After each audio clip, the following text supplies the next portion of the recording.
Mainit na balita. Is this the first time that GOCCs or any government agency for that matter were required to review and reduce their respective reserve funds for the purpose of producing funds to be transferred to the National Treasury? As far as I know, this is the first time, Your Honor. All right. Reserve funds, as it is named, is reserved and cannot be subject to the discretion of PhilHealth to be used for another purpose. We are referring, Your Honor, to the excess over the reserve fund.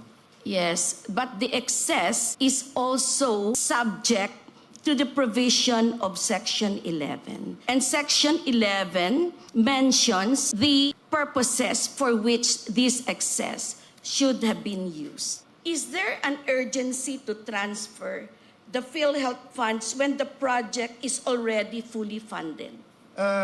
Your Honor, this is a matter really of delving into the wisdom of the legislature in allocating funds. Yes. So while funding a project that is already fully funded under the category of unprogrammed funds. Ito ang nakakagulat na balita ngayon sa mundo ng politika. Sa pagpapatuloy pa din ng pangalawang oral argument ng Supreme Court patungkol sa petisyon laban sa di umano ay unconstitutional na pagkuha sa sobrang pondo ng PhilHealth papunta sa National Treasury, ay tila tuluyan ng nabutasan ng korte ang argumento ng nirereklamong partido sa petisyon. Sa pangunguna pa rin ni Justice Javier ay talagang ginisa ng todo si Solicitor General Menardo Guevara. Paulit-ulit niyang binigyang diin ng maestrado na ang pera ng PhilHealth ay eksklusibo lamang gamitin para sa mga programa ng ahensya at wala nang ipapasang ayon sa itinatadhana ng batas. Natalakay din kung bakit nga ba nagmamadali ang gobyerno na kunin ang di umano'y sobrang pondo para gamitin sa ibang mga proyekto ng pamahalaan kagaya na lamang ng infrastruktura, military modernization programs at iba pang mga programa na di umano ay napondohan na pala ng gobyerno. Gaano pa man kagaling si Solicitor General Menardo Guevara sa pagsagot sa mga tanong ay hindi pa rin ito magkanda-ugaga na halatang na-corner na sa mga diretsong punto ng maestrado. Ayon nga sa ilan, ay tila game over na ang kasong ito kung pagbabasehan ang mga hindi malinaw na sagot ng respondent. Nakatakda ang susunod na oral argument sa March 4, bagamat hindi pa naman tapos ay marami ang umaasa na mapapanagot ng tuluyan ang sino mang nasa likod ng kalokohang ito. Ating pakinggan ang nangyaring talakayan. Mr. Solicitor General, can you please refer to the provision in the law, UHCA law, regarding which reads, no portion of the reserve fund or income thereof shall accrue to the general fund of the national government or any of its agencies or instrumentalities, including government-owned or controlled corporation. Yes, Your Honor. Is this the first time last year? Was it the first time that GOCCs or any government agency for that matter were required to review and reduce their respective reserve funds for the purpose of producing funds to be transferred to the National Treasury? As far as I know, this is the first time, Your Honor. All right. So, would you agree that in so doing, review and reduce their respective reserve funds? Okay. The PhilHealth specifically reopened the closed books. Its closed books in 2021, 2022, and 2023. Your Honor, I am not really very sure about the technical meaning of reopening one's books. But as far as I know, based on that provision of the special provision 1D, chapter 43, on the unprogrammed appropriations, what is simply required is for the GOCCs to review and reduce to a reasonable level their reserve funds on the basis of their historical disbursements over the past few years, 3 years to be more specific. Yes, Mr. So it's a matter of Solicitor General. simply looking at the data pertaining to their annual disbursements for 2021, 2022, and 2023. Your All Honor. right. And because of this review, the PhilHealth was able to reduce its reserve funds for these 3 years. And it is those funds that the PhilHealth transferred to the Bureau of Treasury. No, Your Honor. They computed the reasonable amount of reserves based on actual disbursements for the past 3 years.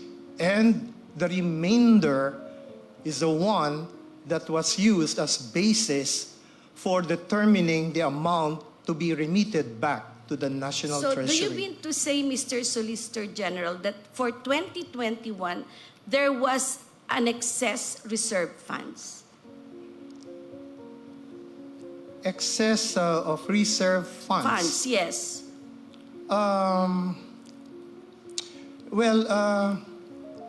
I would say that, excess of reserve funds in relation to what, Your Honor? Reserve funds are specifically earmarked to answer or cover payments Yes, of Your the Honor. claims of beneficiaries. And if there is an excess, to fund programs that will ultimately reduce the financial responsibilities of the beneficiaries. And third, if there's still excess in the excess, to invest the same. So, Mr. Solicitor General, in 2021, was there excess reserve funds?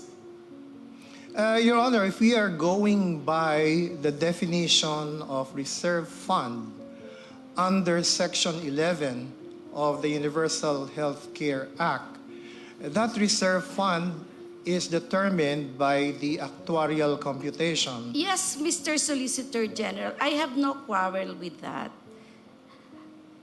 My point is, was there excess funds in 2021 coming from the reserve funds of PhilHealth?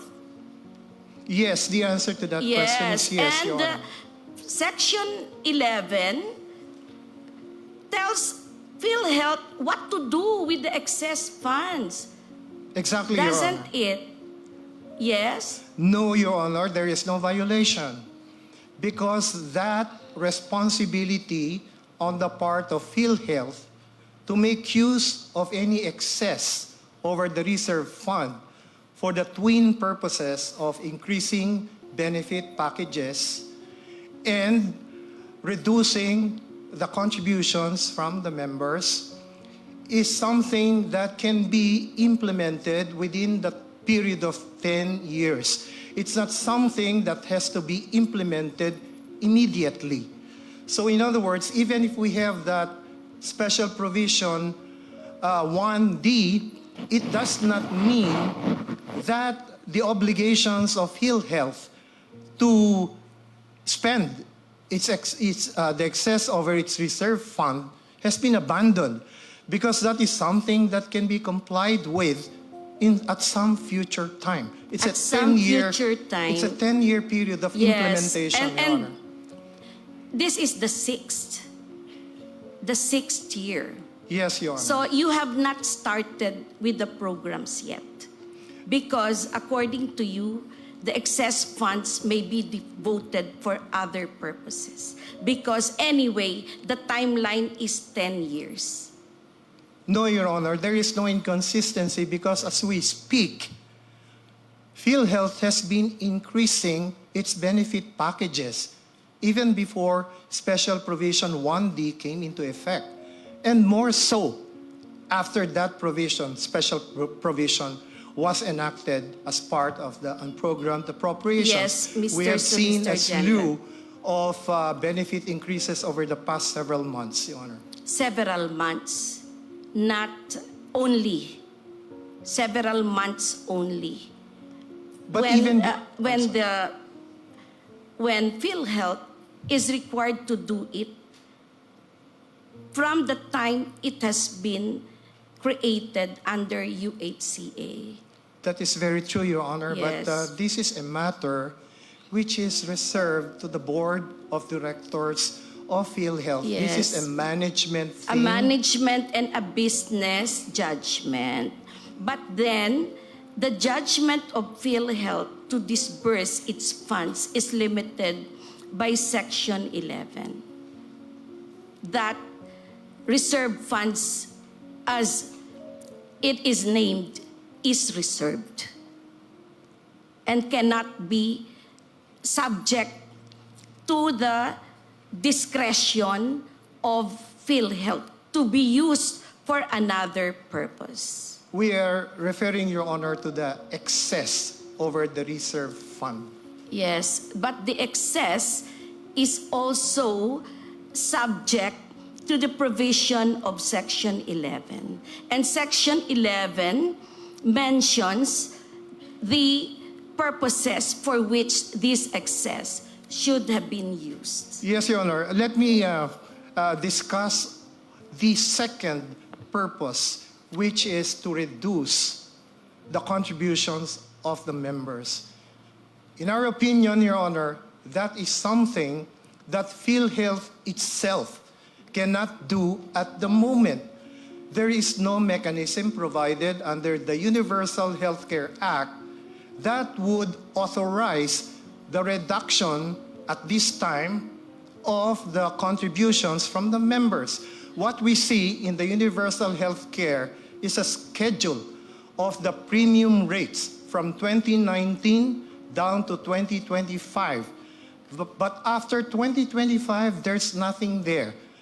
And there is neither any provision for a reduction of the contributions rates, the premium rates. So it is our opinion, Your Honor, that legislative action is necessary to bring down the contribution premium rates. Right? That is your opinion, Mr. Solicitor General. Yes, Your Honor. Yes. But this court's, my reading is this. This is self-executing.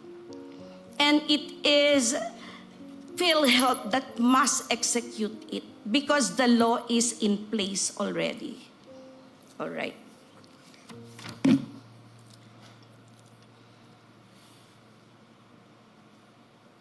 All right. When funding unprogrammed appropriations, how does Congress determine where to get the funds and which appropriations to realign? Your Honor, under Special Provision 1D, there are various sources of funds, such as excess of revenue collections over the targets, or new revenues, whether these are tax or non-tax. There are foreign loans approved, which might also go into the pool. And finally, this new additional source. And excess reserve funds. Excess... reserve funds. No, it's called As a result, fund balance. Yes, Your Honor. as a result of the review and reduction scheme. To reasonable levels Yeah. of to their reasonable level reserve funds. is discretionary. It has no fixed standard. All right. There are So- guidelines, Your Honor, set by the Department Yes. of Finance for determining the computation of what should be a reasonable level. Yes. According to the DOF, the funds to be remitted to the National Treasury will finance urgent national projects. In Annex A of your compliance, dated November 8, 2024, pages 1 to 4, the OSG enumerated some of these projects, including routine maintenance of national roads, the Panay-Guimaras-Negros Island Bridges, or the PGN Bridges project, and payment of right-of-way. These are all construction projects Mr. Solicitor General, correct? Not all of them, Your Honor. All Some right. of them pertain to health projects. No, I'm talking about the routine maintenance of national roads, the PG and Bridges project, and payment of right-of-way. Correct? In a sense, they are Yes, routinary, they are. ordinary expenses They or they expenditures. pertain to construction projects of the government. Correct? Infrastructure. Yes. You can call it that, infrastructure projects. All right. With respect to the PG and Bridges project, per DBM's budget of expenditures and source of financing, FY 2024 report, the PG and Bridges project appears to be fully funded by the Export-Import Bank of Korea in the amount of 174.49 billion plus. Is there an urgency to transfer the PhilHealth funds when the project is already fully funded? Your Honor, this is a matter really of delving into the wisdom of the legislature in allocating funds. Yes. So while funding a project that is already fully funded under the category of unprogrammed funds. I didn't quite get the Programs. question, Yes. Your Honor. Pardon me. Yes. Export-Import Bank of Korea has loaned the Philippines 174.49 billion plus. Is there an urgency to transfer the PhilHealth funds when the project is already fully funded? Your Honor, I think one consideration by the Congress in doing so is a determination of when a project is already implementable. So if a project that has already been identified and sufficiently funded is considered to be non-implementable for the given fiscal year, then I think it is the decision of the Congress in the exercise of its policy or wisdom, so to speak, to move it to the unprogrammed appropriations in the meantime. Yes, all right. So, has the government moved this amount to the unprogrammed funds of the government? There are so... This sorry, Your Honor. Export-Import Bank of Korea loan, has the government moved it to unprogrammed funds?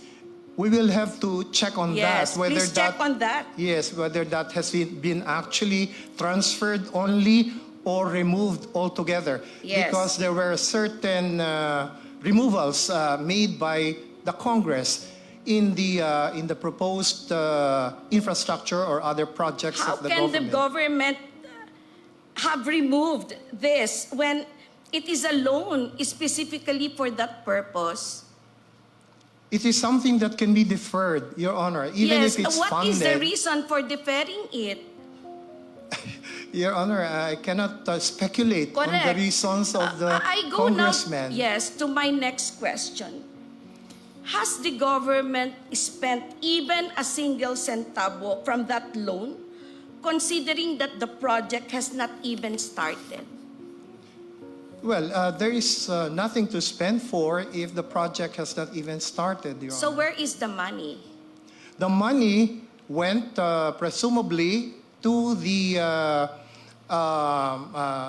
National Treasury for the purpose of using it for projects and programs under the unprogrammed So we have appropriations. unused funds for the project, and yet we still got money from PhilHealth to supplement this fund that has been unused for years. Not automatically, Your Honor, because even if the funds, even if the sources of funds under special provision number one, of the unprogrammed appropriations is already there and is ready to be used for the projects under the unprogrammed appropriations, it is still a question of whether the implementing agency is ready to implement that project.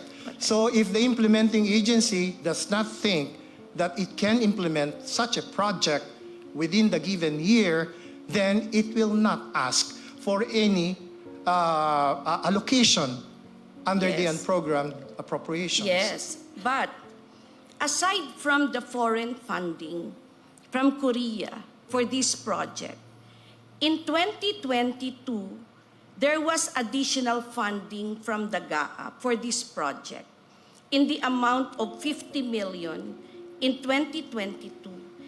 In 2023, another 57 million. This is over and above the Korea Export-Import Bank of Korea loan. Where did this money go when the project has not even started?